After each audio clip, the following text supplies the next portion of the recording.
നമ്മളെ ചോറൊക്കെ തിന്നണുണ്ടെങ്കിൽ നിങ്ങൾ നെട്ടും. പാലക്കാട്ട് പോകണമല്ലുണ്ടെങ്കിൽ അവിടെ പോയിട്ട് ഇവിടെ ചോറ് തിന്നാൻ വരും. തേങ്ങാ ചോറ് തന്നെ പ്രത്യേകത. തിന്നണവർക്ക് പിന്നെ വേണമെന്ന് പറഞ്ഞാൽ കൊടുക്കും. നമ്മളൊരു വിധം വളമ്പും. ഒരാൾ തിന്നിപ്പോൾ ഇത്രയെന്ന് അറിയില്ലേ, ഇനി പോയി അധികം തിന്നണമെങ്കിൽ നമ്മൾ രസം ചോദിച്ചാൽ പോലെ കൊടുക്കും. ഒരു പ്ലേറ്റ് ബീഫും തേങ്ങാച്ചോറും 140. ഏത് കടയിൽ അധിപൻ്റെ അരി വാങ്ങി വെക്കണ എടുക്കണം. അപ്പോൾ ഒരു 10 റുപ്യ കിട്ടാൻ ഓല ജയുടെ അരി വെച്ച് കൊടുക്കുള്ളൂ. നമ്മളതല്ല ചെയ്യുന്നത്. നമ്മളെന്താ പറയുക, നമ്മളോടക്ക് വരുന്നത് പണിക്കാർ, അതേപോലെ നമ്മളെ പോലെയുള്ള ആൾക്കാർ. അപ്പം നമ്മളെന്താ പറയുക, തിന്നോട്ടേ എഴുതിയിട്ടാണ്. അല്ല അപ്പോൾ ലാഭം നോക്കിയിട്ടൊന്നല്ല ഇത് കച്ചവടം ചെയ്യുന്നത്. അപ്പോൾ ഞങ്ങളിന്നുള്ളത് മണ്ണാർക്കാട് മണലടിയിലാണ്. വെള്ളിയാഴ്ച മാത്രം കിട്ടുന്ന ഒരു സ്പെഷ്യൽ തേങ്ങാച്ചോറും ബീഫും കഴിക്കാൻ വേണ്ടിയിട്ട് വന്നതാണ്. 80 റുപ്യക്ക് ബീഫും 60 രൂപയ്ക്ക് തേങ്ങാച്ചോറും. തേങ്ങാച്ചോറ് പറഞ്ഞാൽ ഇഷ്ടം പോലെ ക്വാണ്ടിറ്റിയിലാണ് ഇത് കൊടുക്കുന്നത്. നല്ല വറുത്തരച്ച ബീഫ് കറിയും അതിൻ്റെ കൂടെ ഉണ്ട്. റെഡി. താത്തൻ്റെ ഭക്ഷണം എന്ന് പറഞ്ഞാൽ ഒരു പ്രത്യേകതയാണ്. ഇപ്പോൾ ഉച്ചയ്ക്ക് ഇപ്പോൾ കുറച്ചുകൂടി കഴിഞ്ഞ് കഴിഞ്ഞാൽ ഇവിടെ ആൾ നിറയും.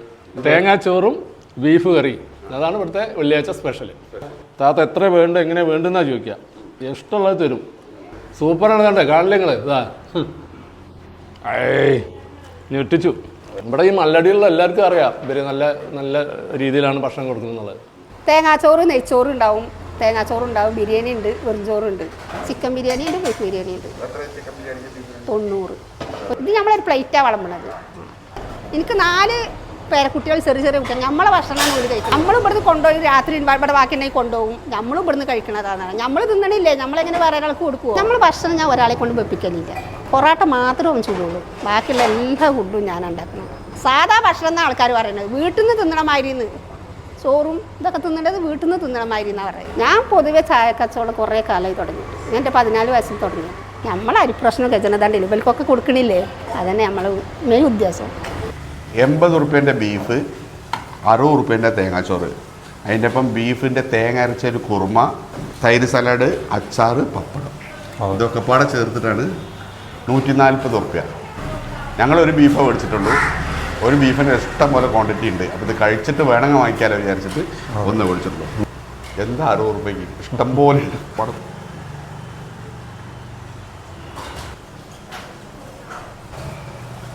ബീഫൊക്കെ സ്മൂത്ത് ബീഫാട്ടോ, നല്ല വെന്തിട്ട് നല്ല ഉടഞ്ഞിട്ടുള്ള ബീഫ്. അതുകൊണ്ട് തന്നെ അതിൽ കൂട്ടി കഴിക്കാൻ നല്ല ടേസ്റ്റ് ഉണ്ടാവും.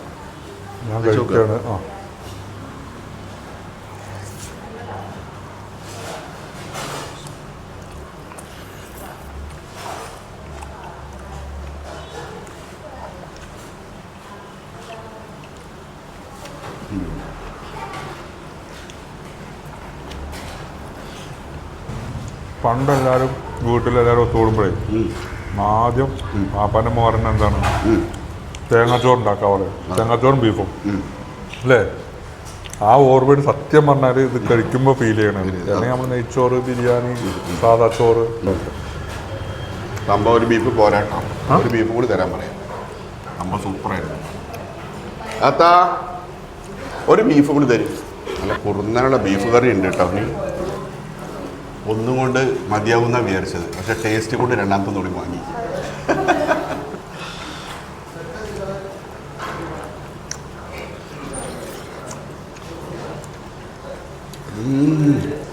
കുറുമ കഴിച്ചൊക്കെ അറിയാം, അടിപൊളി, സൂപ്പർ.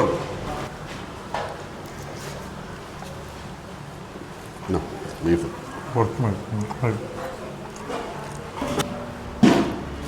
പപ്പടം പിന്നെയും ചോദിച്ചാൽ കൊടുക്കുമോ? ഇഷ്ടം പോലെ ആയിക്കോട്ടെ. അത് ഈ തേങ്ങാച്ചോറിൻ്റെ പ്രത്യേകതയാണ്. അതാണ് കണ്ടറിഞ്ഞിട്ട് അവർ പപ്പടം കൊടുക്കുന്നത്. പൊളിച്ചു എന്നല്ല, കിടുക്കി തിമിർത്തു. സൂപ്പർ, മസ്റ്റ് ട്രൈ ആണ് തേങ്ങാച്ചോറും ബീഫും. ആഴ്ചയിൽ ഒരു ദിവസം വെള്ളിയാഴ്ച മാത്രമേ ഉള്ളൂ. ഇതിൻ്റെ ലൊക്കേഷൻ പറഞ്ഞു. ലൊക്കേഷൻ വന്നിട്ട് മണ്ണാർക്കാട് ടു ആനക്കട്ടി പോണ റോഡിൽ മണലടി പറഞ്ഞ ജംഗ്ഷനിലാണ് ഈ താത്താൻ്റെ തട്ടുകട ഉള്ളത്. എന്തായാലും ഈ വഴിക്ക് പോകുന്നവരൊക്കെ കയറിക്കോളിയും, ഒരു നഷ്ടവും സംഭവിക്കില്ല. അതെ, പാലക്കാട് മണ്ണാർക്കാട് റൂട്ടിൽ അല്ലെങ്കിൽ പാലക്കാട് കോഴിക്കോടൊക്കെ പോകുന്നുണ്ടെങ്കിൽ മണ്ണാർക്കാട് ഇറങ്ങിയിട്ട് ഉച്ച സമയത്താണെന്ന് പറഞ്ഞാൽ ഈ വഴിക്ക് ഈ മണലടി വന്നു കഴിഞ്ഞാൽ ഈ 3 താത്താരെയും കാണാം. താത്താരുടെ കുറച്ച് സംസാരമൊക്കെ കേൾക്കാം. താത്താർ നല്ല സ്നേഹത്തോടെയാണ് നമുക്ക് ഈ ഭക്ഷണം വിളമ്പണത്. അപ്പോൾ ഓക്കെ.